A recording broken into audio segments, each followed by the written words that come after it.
Le froid a eu beau pétrifier les corps, il n'a pas eu raison des cœurs. Intrépide, l'Énaïque Pilorget, numéro 998, réalise le hold shot de la première manche avant d'écraser la course de sa maîtrise.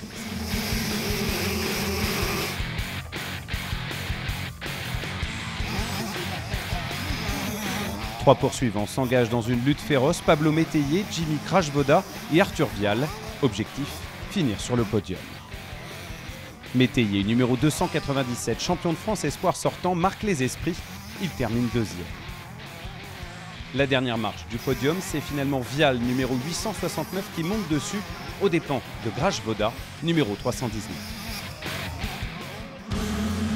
Avec Bénistan, Elzinga ou Guyon engagés en championnat d'Europe, ils sont nombreux à croire à la victoire. Métayer, numéro 297, lui s'en donne les moyens. Un dépassement plus tard, le champion de France espoir est en tête devant Pilorget, numéro 998. Une audace récompensée, Métayer creuse l'écart.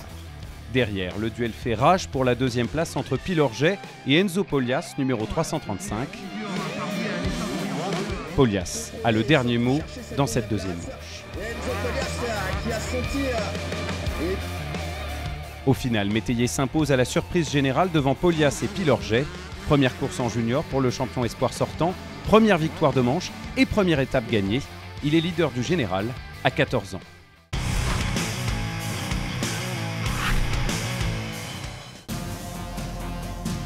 Le hold shot ne garantit jamais la victoire.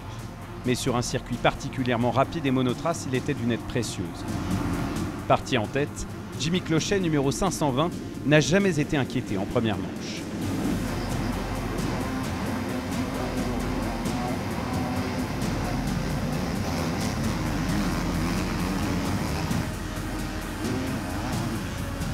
Il fallait donc chercher le frisson du combat derrière. Arnaud Aubin, dossard 14, est chassé par Tom Vial, numéro 128, et Mathis Boiramé, numéro 172. Au tour numéro 8, Vial craque le premier, chute et laisse passer Boiramé. Le champion 2016 des MX2, dossard 172, se lance alors à la poursuite d'Arnaud Aubin, en vain.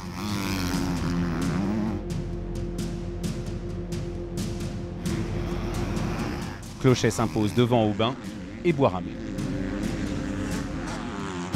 Le meilleur départ de la seconde manche est pour Aubin, numéro 14.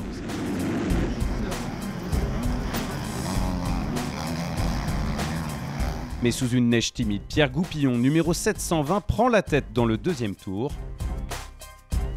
avant de chuter, de perdre beaucoup de temps et d'échouer en 15e position. Une chance pour Aubin, seul en tête. Un peu plus loin, Florent Richier réalise une remontée spectaculaire. 8e à l'issue du premier tour, le champion en titre profite de la chute de Santoni. Il terminera deuxième. Retour encore plus fabuleux pour Mathis Boiramé, perdu à une anonyme 14e place en début de manche. Il finit sur la 3e marche du podium. Devant, Arnaud Aubin fait coup double, la manche et surtout la victoire sur l'ensemble de la journée. Ça ne lui était plus arrivé depuis près de 4 ans et un succès à Thomère-la-Sogne.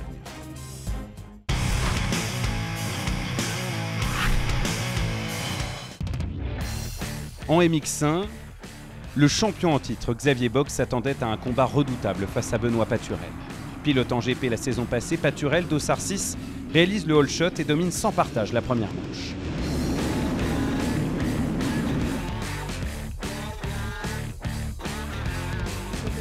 Les deux derniers vainqueurs de la catégorie doivent se satisfaire du podium, Bog 2e et le numéro 20 Grégory Aranda 3e.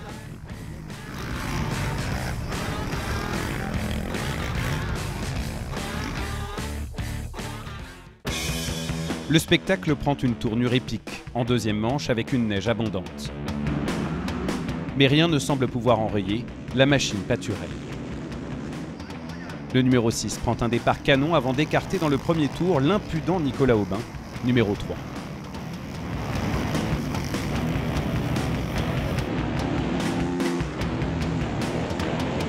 Réduit à se disputer seulement le podium, Grégory Aranda, dossard 20 et Xavier Bock, numéro 1, se ruent sur Aubin. Aubin craque d'abord face au champion 2016, puis contre le champion 2017. Bock, 5e au départ de la manche, s'offre même Aranda dans le 10e tour. Le podium est exactement le même qu'en première manche, Paturel, Bogue et Aranda. C'est la première victoire de la carrière du Lyonnais en MX1, mais pas sûr que le premier leader au général de la catégorie fasse toute la saison en France. Il rêve de retrouver une place en GP.